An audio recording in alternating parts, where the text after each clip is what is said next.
রাজধানীর ব্যস্ততম বাজার কারওয়ান বাজার।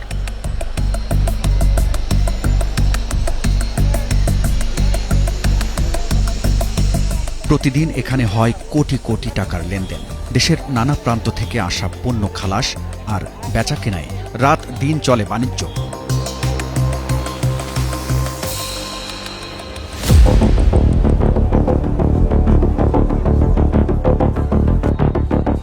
কিন্তু এই বাণিজ্যের আড়ালে চলছে আরেক হিসাব, চাঁদার হিসাব। কিসের টাকা নিলেন?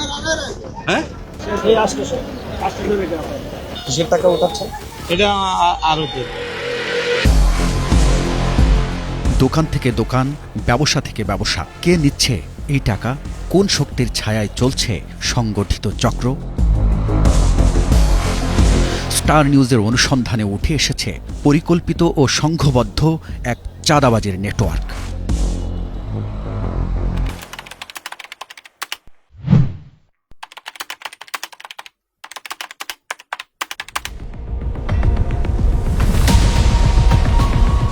রাজধানীর প্রাণকেন্দ্রে কারওয়ান বাজার। শত শত বছরের পুরনো এই সরাইখানা সময়ের বিবর্তনে ঢাকার অন্যতম বাণিজ্যিক ও অর্থনৈতিক কেন্দ্রে রূপ নিয়েছে।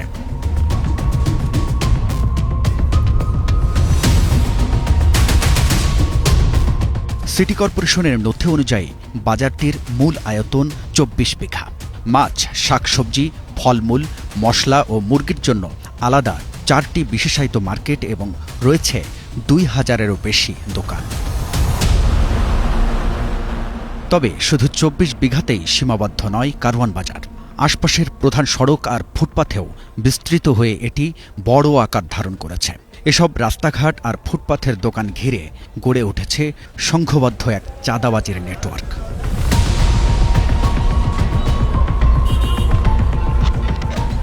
আমি দিতেছি শুধু এইটুকু জায়গা ভাড়া দিতেছি ১৫০০ টাকা। সর্বনিম্ন এটার ভাড়া ১,০০০ টাকা। সব মিলে কত? সব মিলে ২৫০০ টাকা। আর মাল বেশি কমিশন পায়।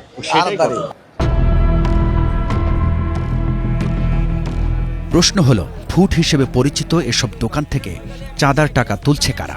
টাকা তোলার পদ্ধতি বা কি? উত্তর জানতে মাঠে নামে স্টার নিউজ। এক এক দোকানে এখনো ভাই টাকা দেয়, মাসিক নেয়, কেউ দৈনিক নেয়।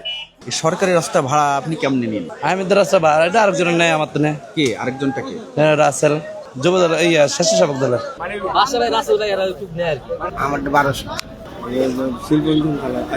আমি আমলি করে দিয়ে দিছি অনেক আর জোর ৪০০ টাকা দিতে আছে। যারা আনে আলগা মাল আনে এগো কমিশন আছে।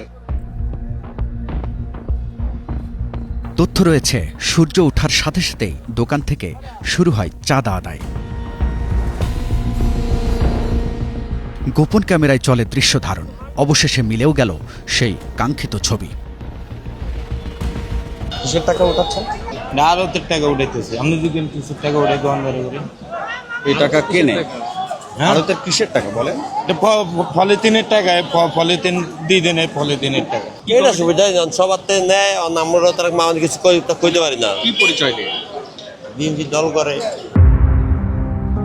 কারওয়ান বাজারে চাঁদাবাজির আরও কিছু বাস্তব চিত্র উঠে এসেছে স্টার নিউজের অনুসন্ধানে। ইত্তেফাক গলির সামনের পাশের সড়ক। টমেটো ব্যবসায়ীর কাছ থেকে টাকা নিচ্ছেন এই ব্যক্তি। এটা কিসের টাকা নিচ্ছেন? ভাড়ার টাকা দেয়। ও, ভাড়ার টাকা কত? ৭০০। ভাড়াটা কাকে দিতে হয়? ভাড়া আরো ধরে নেয়। ওনার নাম কি দেলোয়ার মিয়া? কোনটা আরো না? আমরা কোনো কেউটা দল করে কেউটা চাঁদাবাজি করে আমরা টাকা পয়সা দেবো। তো জাস্ট আমাদের পার্টি মোকামের টাকা পয়সা দেওয়া আছে, আমরা এখানে মাল বেশি একটা কমিশন আমাদেরকে দেয়। টাকা তোলার এই কাজকে চাঁদাবাজি বলতে নারাজ দেলু মিয়া। ভাবখানা এমন যে আড়তের সামনের ফুটপাথ, সড়ক তার নিজের সম্পত্তি।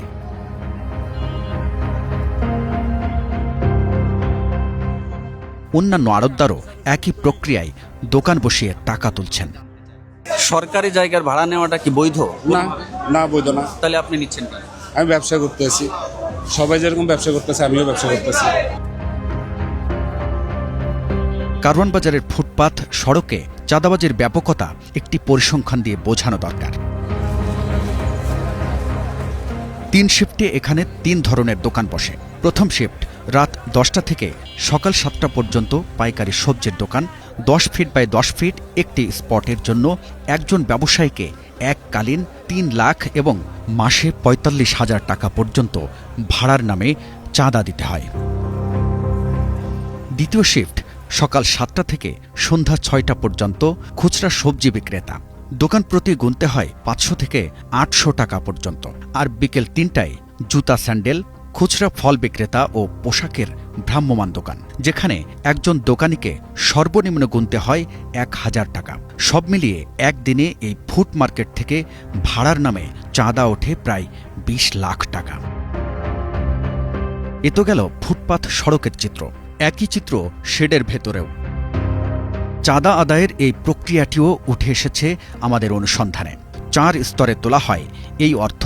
প্রথমে লাইনম্যান, এরপর বিট প্রধান, তারপর সেক্টর প্রধান এবং সবশেষ যায় প্রধান সমন্বয়কারীর পকেটে। সড়ক কিংবা ফুটপাথে নয়, এই বাজারের প্রতিটি স্তরে ছড়িয়ে আছে চাঁদাবাজির নেটওয়ার্ক। কিভাবে পরিচালিত হচ্ছে এই নেটওয়ার্ক তা জানতে অনুসন্ধান চালিয়ে যায় আমরা।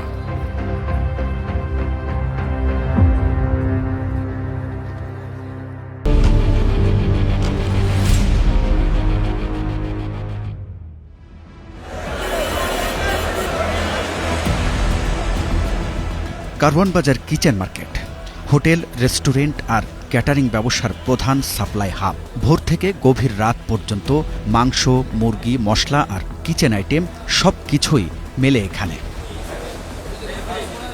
এই মার্কেটে চাঁদাবাজির ধরন কিছুটা ভিন্ন। এখানে উন্নয়ন ফি নামে প্রতি দোকান থেকে মাসে চাঁদা নেওয়া হয় 1500 টাকা। বেশিরভাগ দোকানের অভিযোগ, এই চাঁদার বড় অংশই চলে যায় কমিটির লোকজনের পকেটে। আর নতুন পণ্য বাজারজাত করতে মার্কেট কর্তৃপক্ষকে দিতে হয় মোটা অঙ্কের টাকা। এছাড়া মাছ, মাংস ও মুরগির দোকানে পানি সরবরাহের নামে মাসে অন্তত 10 লাখ টাকা চাঁদা ওঠে। এর ভাগও পায় মার্কেট কমিটি। অভিযোগ আছে, ক্ষমতার বলে কিচেন মার্কেটের সভাপতি ও সেক্রেটারি সহ অন্যান্য সদস্যরা দোকানের মালামাল নিয়ে মার্কেটের অলিগলি সহ সিঁড়ি দখল করে রেখেছে। প্রথমে কেউ কথা বলতে না চাইলেও পরিচয় গোপন রাখার শর্তে কিচেন মার্কেটের এই নৈরাজ্যের কথা স্বীকার করেন কয়েকজন ব্যবসায়ী। এখন সার্ভিস বিলের বাবদ মাসে 1500 টাকা করে উঠায়। এখন যে টাকাটা উঠাচ্ছে অর্ধেক টাকা খরচ হয় না। অনেক লোকে আছে, যেমন বেলায়েত আছে, জহির আছে, এনায়েত আছে, এদের সাথে আর অনেক লোক জড়িত আছে। বা আগে যারা আওয়ামী লীগের আমলে যারা ছিল হ্যারও জড়িত আছে এদের সাথে। প্রকাশ্যে এদের বিরুদ্ধে কথা বললে এদের অনেক বড় গ্যাং, এই জন্য প্রকাশ পেলে আমাদের অনেক বড় ক্ষতি হয়েছে, আমরা এখানে ব্যবসা করতে পারবো না। কিচেন মার্কেটে একসময় চাঁদাবাজির নিয়ন্ত্রণ করতেন স্বেচ্ছাসেবক দলনেতা আব্দুর রহমান। চাঁদাবাজির অভিযোগে একসময় দল থেকে বহিষ্কারও হয়েছিলেন। অভিযোগ আছে, তার অনুসারীরা এখনও চাঁদাবাজি সিন্ডিকেটে সক্রিয়। যদি এরকম কোনো প্রমাণ আমি অথবা আমার কোনো লোকের কোনো ফুটেজ আপনারা দেখাতে পারেন, তাহলে আইনগত ব্যবস্থা নেবেন, সেটা আমরা মাথা পেতে নিব। নিজেকে নিষ্ক্রিয় দাবি করলেও চাঁদাবাজি যে চলছেই অকপটে তা স্বীকার করলেন। ভাসমান যে ব্যবসায়ীরা তারা দিতে পারে, হ্যাঁ, এখানে হয়, আমরা বিভিন্ন মিডিয়ার মাধ্যমে জানি। কারওয়ান বাজার এমনই এক জায়গা যেখানে দিন রাত 24 ঘন্টা জুড়েই থাকে কর্মব্যস্ত। তবে বাজারের আসল রূপ দেখা যায় রাত 10টা থেকে ভোর 6টা পর্যন্ত। 3 কোটি মানুষের শহর ঢাকায় নিত্য প্রয়োজনীয় পণ্যের যোগান শুরু হয় তখনই।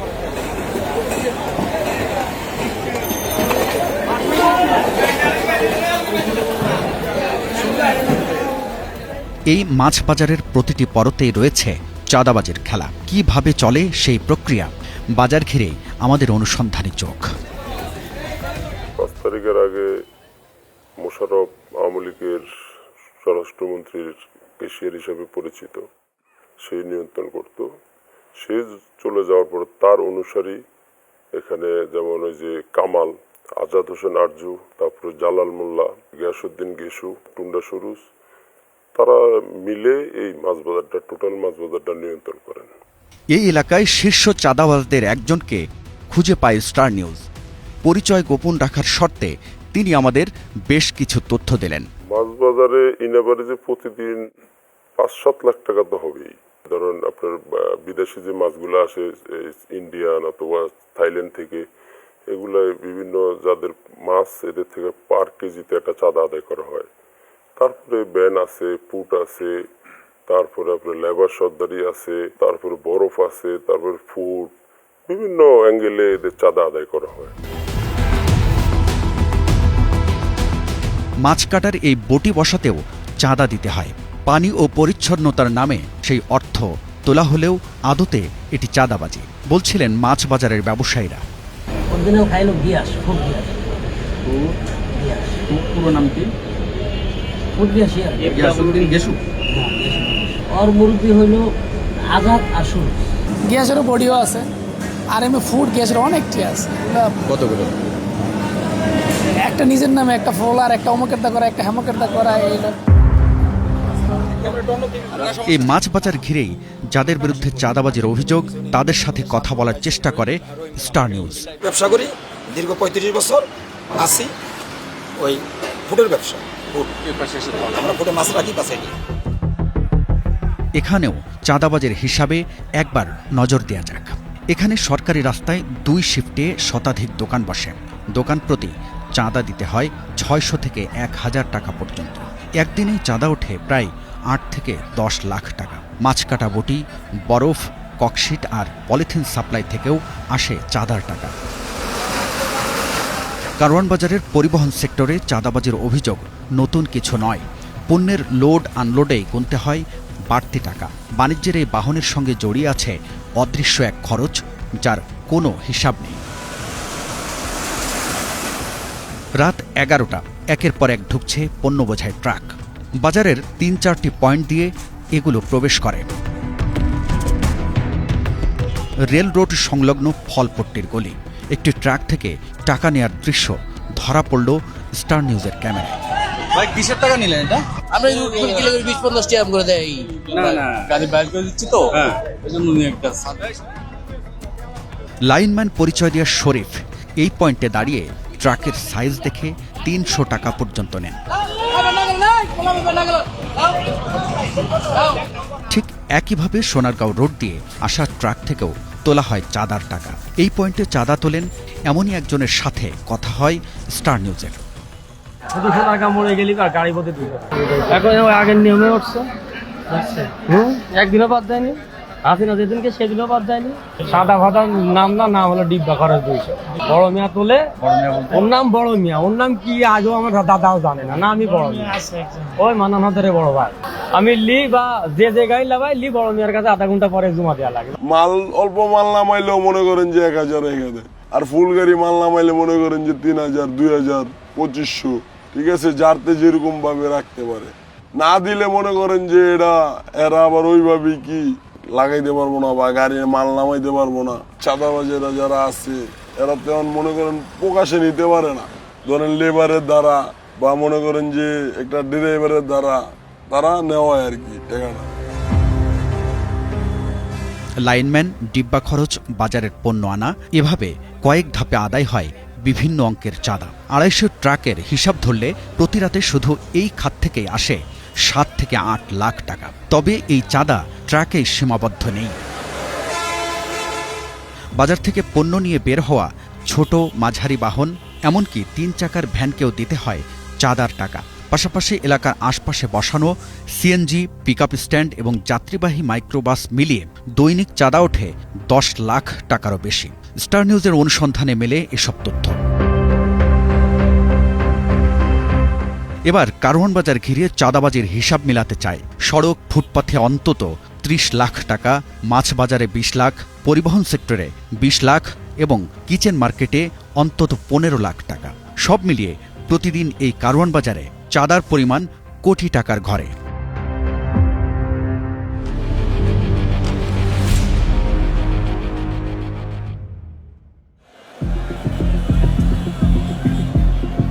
কারওয়ান বাজারে চাঁদাবাজি শুধু অর্থ লেনদেনের বিষয় নয়, এই দখল বাণিজ্যকে ঘিরে বছরের পর বছর ধরে তৈরি হয়েছে এক একটি সহিংস বাস্তবতা। চাঁদাবাজি নিয়ে স্টার নিউজের অনুসন্ধান চলাকালেই একাধিকবার সংঘর্ষে জড়ায় কারওয়ান বাজারের বিভিন্ন গ্রুপ। মোবাইলে ধারণ করা হাতাহাতির এই দৃশ্য বাজারের ফুটপাত দখল নিয়ে। অভিযোগ, সেখানে বসা ব্যবসায়ীদের উঠিয়ে দেওয়ার পরিকল্পনা ছিল প্রতিপক্ষ গ্রুপের।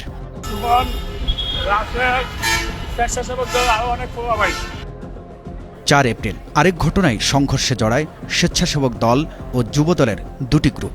গুরুতর আহত হন স্বেচ্ছাসেবক দল নেতা ও ব্যবসায়ী জাহিদ হোসেন খোকন সহ 2 জন।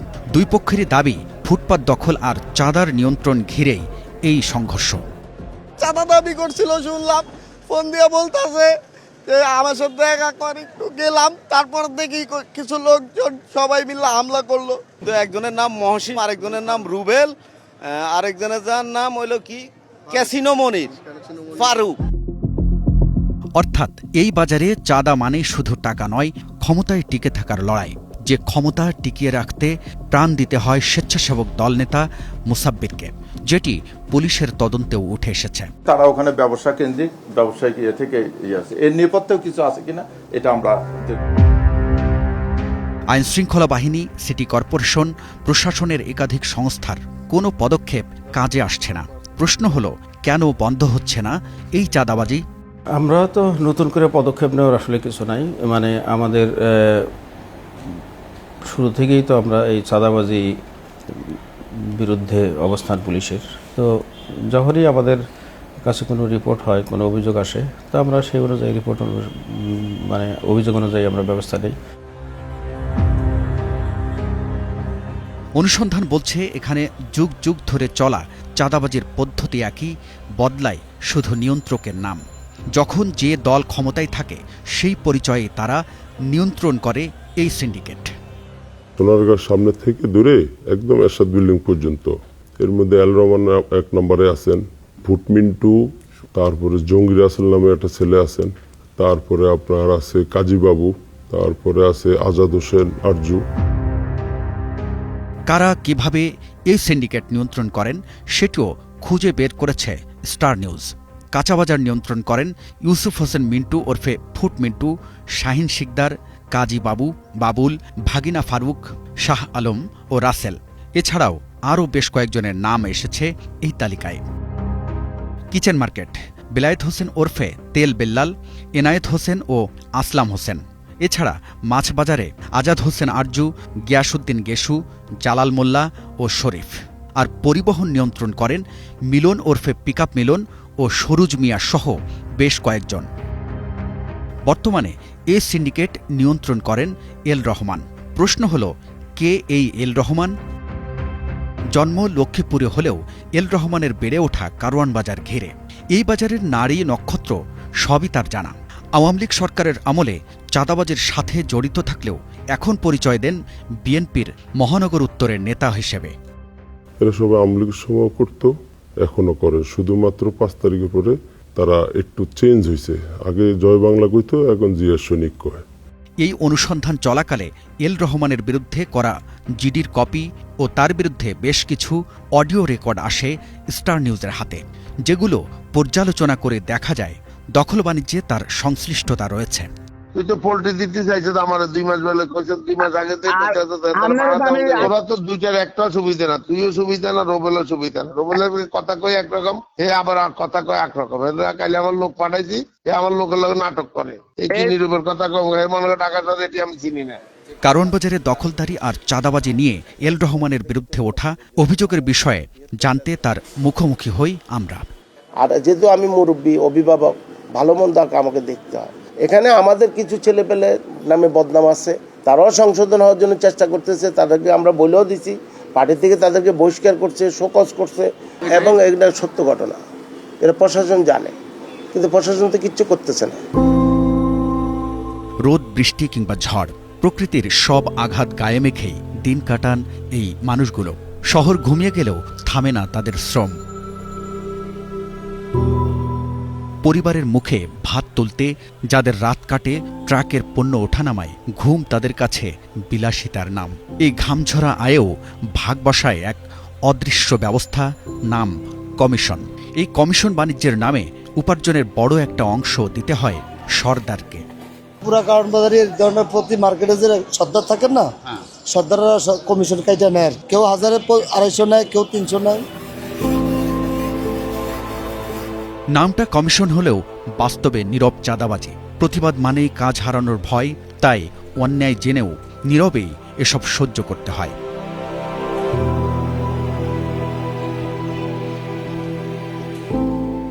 যুগের পর যুগ ধরে কারওয়ান বাজারে চলছে অবৈধ দখল আর চাঁদাবাজির রাজত্ব, যার সরাসরি প্রভাব পড়ছে প্রতিটি পণ্যের দামে, আর মাসুল গুনতে হচ্ছে সাধারণ ক্রেতাদের। প্রশ্ন হলো, চাঁদাবাজির এই কারওয়ান বাজার থেকে মানুষের মুক্তি মিলবে কবে?